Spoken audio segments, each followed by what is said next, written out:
You know, when I look at traders and miners, I usually see a bunch of people that think that doing taxes is best time ever. While literacy is a thing that in some select regions of Latvia is considered a privilege, at least I can boast that I know numbers. I mean, come on, why else would I use very little text overlay in my videos? Anyhow, that's not today's topic. For added brainpower, I called in someone that knows not of humor and enjoys taxes. Hey, German! No, Yamiks.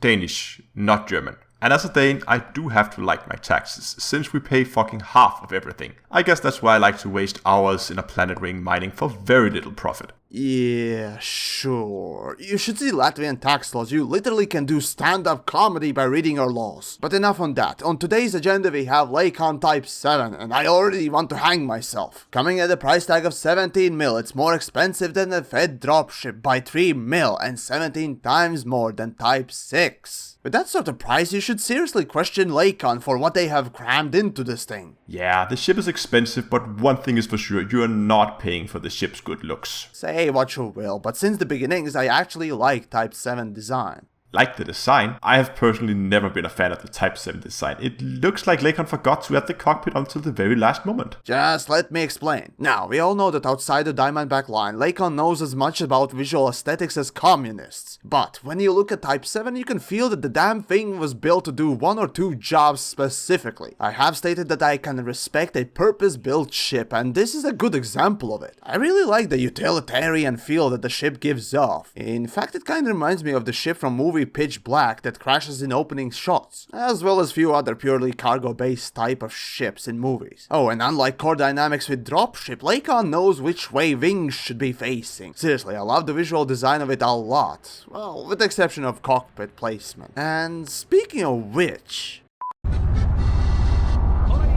Don't! Damn it!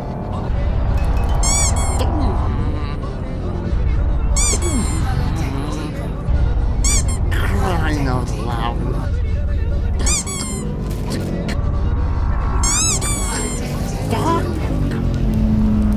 Now the inside of the Type-7 cockpit is a very pleasant experience. As it is tradition, with most Lakon ships you get a very good field of view. Because the pilot seat is placed on a suspended platform, you can even see what's going on below the ship, something you can't do in many ships. Oh yeah, sure, it's so well thought out that the glass bottom window too was so important to waste my money on that it just makes me wonder, where else has my money been uselessly going to? Well, one thing is for sure, they have spent a lot of money at the cockpit. It is absolutely huge. There are small churches that would be envious of the amount of headroom that you get in the Type-7. But anyway, behind the pilot seat there are two workstations. However, they do not have a pilot seat, so the ship cannot be used for multicrew. And I can't see why would you really be using the Type-7 for multicrew anyway, since it can't fit a fighter hangar and the weapon hardpoints are not very impressive either. Now, speaking of hardpoints, Type-7 has 4 small ones. Just think about it. In this price range, only Type-7, Dolphin, Binder, Eagle, and Hauler has worse combat capabilities. But okay, we're talking about dedicated trader/miner ships. Still, you have one hardpoint on the top, one on the bottom, and two in front, which for me upsets the balance. Or something. Seriously, I want to fart mines out of my Type-7. Come on, Lakon! Oh, but wait, look at the bottom hardpoint.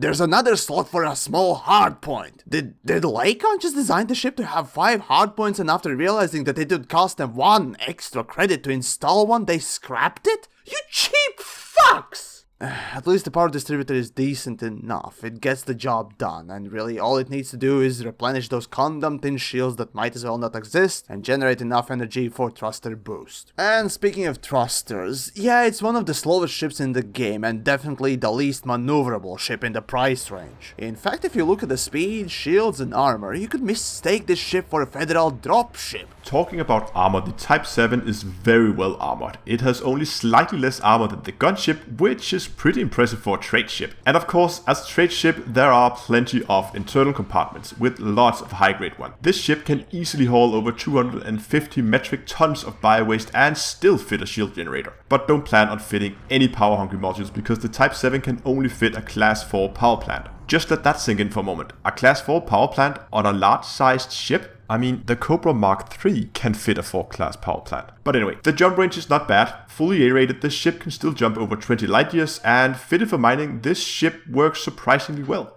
So what would you say this ship is really good for? For the price, it's a very competent trade ship. I wouldn't recommend it if you're one of those shady smugglers, because all that armor makes the ship very slow and very heavy to maneuver. However, if you're a freak like me and like mining, this ship could be a decent choice. Yeah, seems about right. However, if you've ever been dropped as a child, you might think that because of the hull armor, you can't do combat with this 400-ton floating scrap heap. Well, okay, against bots, if you know how to steer, you could take down ships with ramming speed, but for that, I'd much rather use keelback. Now finally, you know how Feds and Imperials have their capital class ships that are pride and joy of those powers? Well, for Alliance, such ship is Type-7. It embodies everything that Alliance is, hauling dirty diapers and rolling around in the mud all day. Some would call them special needs Alliance, but what do I know? Nonetheless, aside from the looks, I hate the ship. In my mind, there's no good reason why you should buy it, because there's one other ship that makes Type-7 obsolete and worthless. The Python.